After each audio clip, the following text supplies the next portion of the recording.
While US actors may be angry over what's happening in their country, it won't affect them directly. But it is already having an impact on artists and filmmakers from those now blacklisted countries in the Middle East and Africa.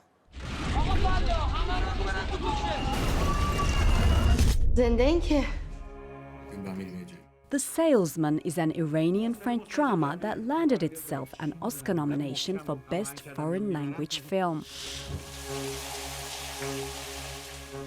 But the good news for the film's cast and crew has been overshadowed by politics.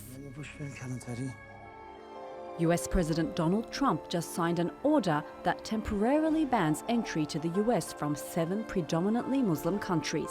They include Iran, Syria, and Iraq. Today, the United States of America gets back control of its borders, gets back its borders.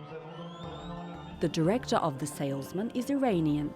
Asghar Farhadi has already been to Los Angeles to pick up 1 Oscar, but he says he won't be coming again.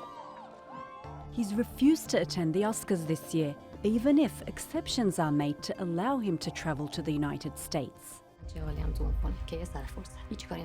The star of the movie, Taraneh Ali Dousti, also has boycotted the ceremony. On her Twitter account, she called Trump's immigration policies racist. Another filmmaker who won't be getting a US visa is Hussein Hassan. The Kurdish director's latest film is scheduled to be shown at the Miami Film Festival, but he won't be traveling from Iraq to American audiences. It's normal for a country to defend itself. However, that doesn't mean that everybody from the Islamic world is an extremist or represents terrorism. This is not the case. They're not terrorists. The second thing is that since he's trying to prevent terrorism, I have to say that while he's there, we are here at the heart of terrorism, and we managed to shoot a film about terrorism with a humanitarian message. His drama, The Dark Wind, is about Daesh kidnapping Yazidi women as slaves.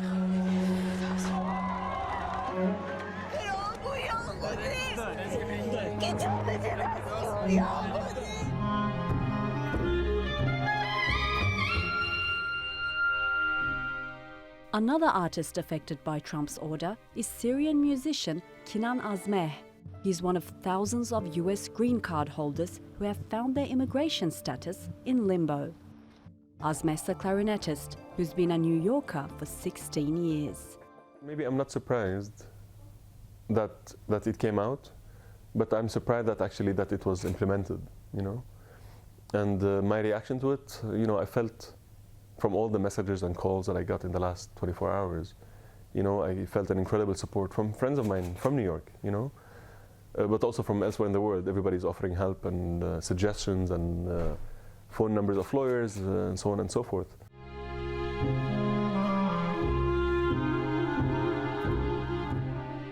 Azmeh has been praised by US media for his distinctive sound across different musical genres. Despite what's going on, he still has hope. I think of my countrymen and women, people who were forced out of their homes back home, and having to repeat that again, for example. That's a worst case scenario, you know? A worst case scenario is when you lose all your family members. That's a worst case scenario. I'm not somebody who thinks of worst case scenarios. You know, I always feel, you know, the fact that I'm healthy, that's not a so bad scenario. And the fact that I can play and I can express my opinions about things, I try to think positively. I'm holding on to the optimist in me the whole time and see how can you surpass things. Trump's ban is supposed to last 90 days, but it's been challenged in the courts and by the arts community. So how is this all playing out on social media? Well, our resident hacker, Miranda Atty, joins us now. Miranda, that's what people were saying on the stage on Sunday night. What have they been saying online? Well, it was a case of Hollywood really supporting Hollywood on social media. They really got behind a lot of the key speeches that we heard at the SAG Awards, particularly the Stranger Things speech. That kind of brought up a lot of emotion, and a lot of Hollywood was retweeting that. And the other speech that I think went down really well was Mahershala Ali's speech. It was very personal. He talked about his own religious beliefs. and that really went down particularly well with Hollywood. But on the other side of things, people weren't necessarily just talking about the SAG Awards. I mean, we know that this is a much broader issue. And we saw that with Ellen DeGeneres' tweets. She always has a huge impact. She has 65 million followers. Staggering. It's unbelievable.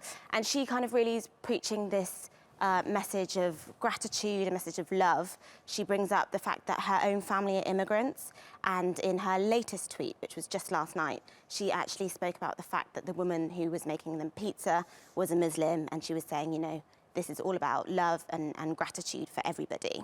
Alongside that, we've also seen this similar kind of thing from Seth Rogen. He's a very well-known actor. He himself has, I think, 5 million followers, which is not too shabby.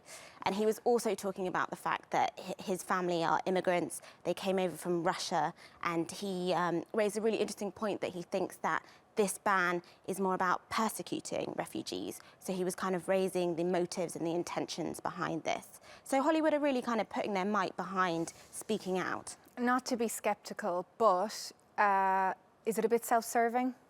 Well, you're definitely not the only one who has some scepticism. We're actually seeing quite a lot of backlash on Twitter from, say, Joe Public. There's this kind of idea of Hollywood being the liberal elite, about them living in a kind of ivory tower, as it were, and not necessarily seeing what's going on the ground. One journalist, Sarah Harvard, she raised a really good point in that she mentioned that while she's behind the fact that Hollywood is speaking out against this ban, she questioned the idea of the Academy, the industry as a whole, and the fact that, you know, a lot of films that have been produced, even, you know, this year, last year, American Sniper, Homeland, they all kind of still speak to a bias against Muslims. Totally, and it's not like Hollywood, you know, with the Oscars, it's not like they're showing a wide, diverse amount of people on screen. Absolutely, and that is something that they will need to fix going forward. But having said that, there are some people that are kind of doing more than just tweeting from their sofas, that people are actually getting out. And we're seeing that quite a lot, particularly in Los Angeles. We're seeing some people actually getting out there for the protests. Ellen Page is a good example. She's obviously a really well-respected, well-known actor. She's an LGBT activist, and she went to LAX and she was tweeting from there, sort of no ban, no wall, all that kind of thing. She's been joined by kind of what I refer to as the Shonda Rhimes crew. So we're talking Grey's Anatomy, we're talking How to Get Away with Murder, we're talking Scandal. And these guys have all come out and they've joined together, and they're really littering all of their Twitter feeds by kind of constantly reminding the viewers that this is something that they care about. So whilst we may criticise Hollywood for being in a kind of a liberal elite where they may not necessarily understand what people are going through, I think some of them really are getting out there and trying to make a difference. Moran Daddy, thanks for joining us.